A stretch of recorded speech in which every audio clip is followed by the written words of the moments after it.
Hey everybody, Jeff Antoniuk here. Welcome to Digging Deeper Jazz. Well, today I want to talk about leveraging our licks, taking our vocabulary, taking what we know on all of our instruments forward into the next tune. That is advice we've all been given by our teachers. Hey, that lick, remember we worked on, bring that into this tune. I've given that advice a million times, but people on JazzWire have been asking me a little bit deeper about that. So we've been talking, how do we do that exactly? So I want to share that with you today. Before we go on, I know you're asking about the shirt, right? You like the shirt, don't you? Yeah, to me, 2020, the year 2020, lemons. So I'm trying to make lemonade out of the whole thing. And there's different ways to make lemonade out of lemons, I guess. And so I saw the shirt and I thought, yeah, I think so. All right, if you're offended by the shirt, see you next time. All right, let's dig into this. So I've got a PDF, as I do for you every single video. I'd love to send it out to you, so just write us and we'll send it to you. So here's our point of departure. The first thing on the PDF is just 4 measures of an etude that I wrote over rhythm changes. And let me just play for you this etude so you have it in your ear. Let's use this as our point of departure.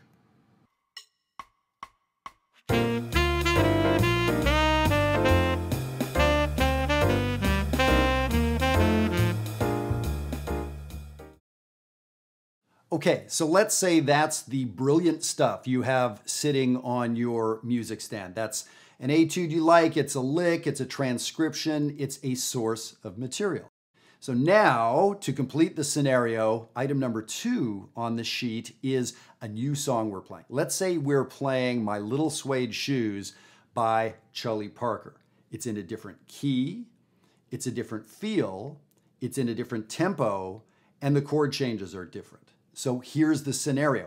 How do I take what I know over here and handle all those differences and bring it in? Now, for a more advanced player, we got this, right? For more of a novice player, this is, how do we handle any of those problems? And so that's what we're going to talk about today. So let me play just 4 measures of My Little Suede Shoes, just so you know where we're going to bring this stuff into.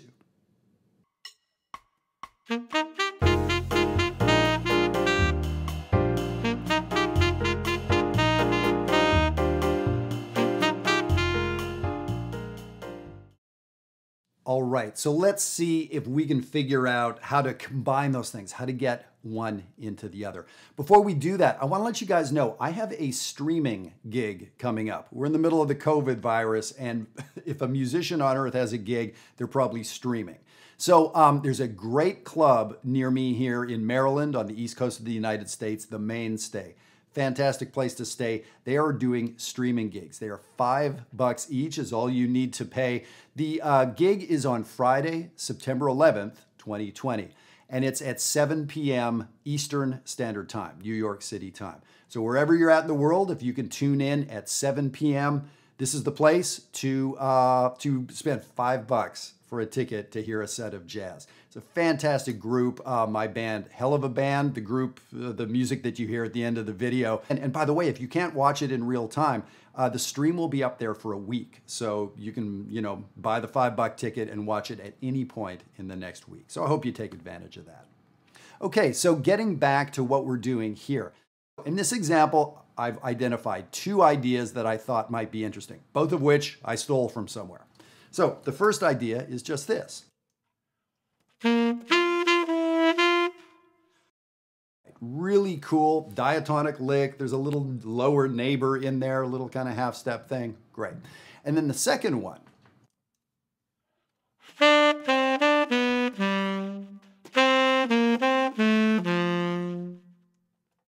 Another classic lick, both of which, I don't care what level you're playing at, that stuff is worthy of you taking and learning. Okay, so there's step 1. I've got an etude that Jeff wrote. Here's a couple things I want to learn. The problem to be solved. Oh my gosh, I need to play My Little Suede Shoes by Charlie Parker. I don't have anything to play. To me, step 1 is finding chord changes that are shared between the songs. So in example 1, measures 3 and 4, those are 2/5 progressions. Cool. Now, when we go on to the other song, My Little Suede Shoes, we see that it begins with a 2-5 progression. Now that's not a small thing to be able to see that. So if that's not where you're at, this would be wonderful work for you to be doing with a teacher or for you to be doing with me on JazzWire, identifying sets of chord changes. So for those of us that can tell they're a 2-5, now we're able to say, well, it's in a different key, it's a different tempo, or a different style, but a 2-5 is a 2-5. So I can bring that lick into this other song, into this other style, and all that kind of stuff. Now, different key, right? So this entails us transposing the lick. We can't just play it from measure 3 in item 1 and just move it right to the next tune. So we need to transpose. There's so many tricks and quick ways to do this stuff that if this is painful for you, you're doing it wrong. There's ways to do this very, very quickly. And if you're not understanding how to transpose an idea. So we're not going to get into that here. So let me do this. I'm going to vamp the chords for item number 2, my little suede shoes, and I'm going to put that 2-5 lick in. Idea number 2.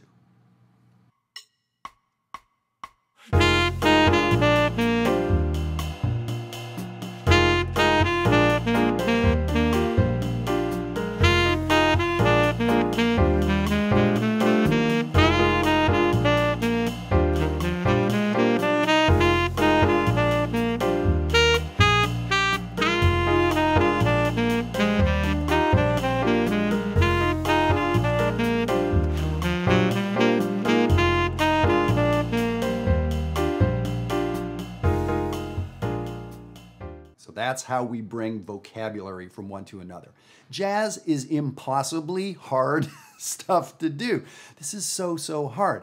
So the idea is we want to leverage our knowledge. We want to take something we know and reuse it over and over again. Whatever you do for a living, you do that all day long, right? Your job isn't absolutely brand new, unrelated to anything you've ever seen on earth every day. It's not that. Nobody wants that job, right? It's always related to what came before. And the better you are at relating, the better you are at porting information back and forth, the quicker you learn. So now let's look at the other scenario. Lick number 1 from item number 1 was this cool, I was calling it a diatonic thing. That's just sort of a B flat lick. The G7 chord, the lick isn't really addressing it. It's just kind of B flat stuff. Okay, cool. My little suede shoes is not in the key of B flat. Okay, so now I have to find, is there a place where that lick even fits? Not every lick fits in every tune. But I look at my little suede shoes and I see that, oh yeah, well there is a measure of just sort of one chord, one diatonic sound, happens to be E flat major. So in item number 3, what I did is I transposed that lick into the key of E flat, into the key of this tune. So it's 2 different scenarios. This one was more of a diatonic situation. The first lick I worked with was more of a 2-5 situation. There's other situations, but that's kind of the big deal, is we need to know, each lick we're looking at, how are we going to work with it and how do we take it into the next song. So let me just play lick number 1 now as it fits into my little suede shoes.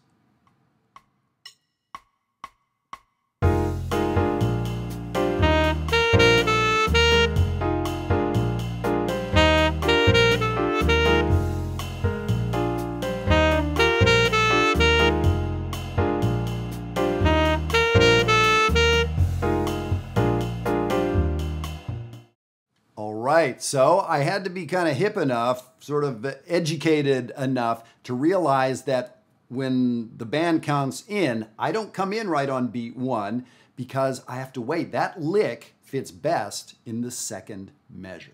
So again, there's a lot of context that we need to know. So the point of this video is to tell you, first of all, do leverage your licks.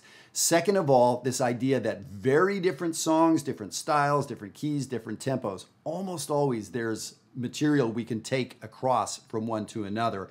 And then this is starting that conversation of how do we do that? What do we look for?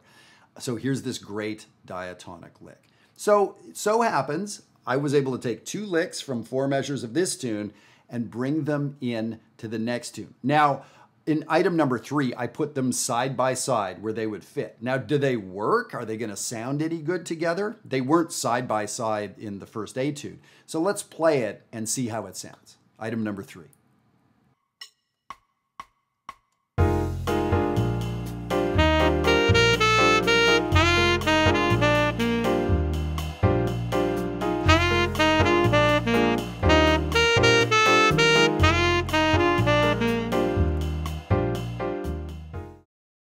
Yeah, I don't think so. I'm not loving it.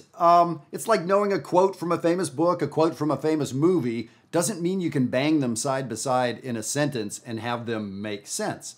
But here's the thing. When I'm playing over that vamp, when I'm playing over my little suede shoes, I now have 2 bits of vocabulary. They don't have to be side by side. I can put them in different places. I can improvise a little bit in between and come back to those licks. So now let me play a little bit over the vamp, and I'm going to use these 2 bits of vocabulary in the correct spot in the changes, but not necessarily side by side.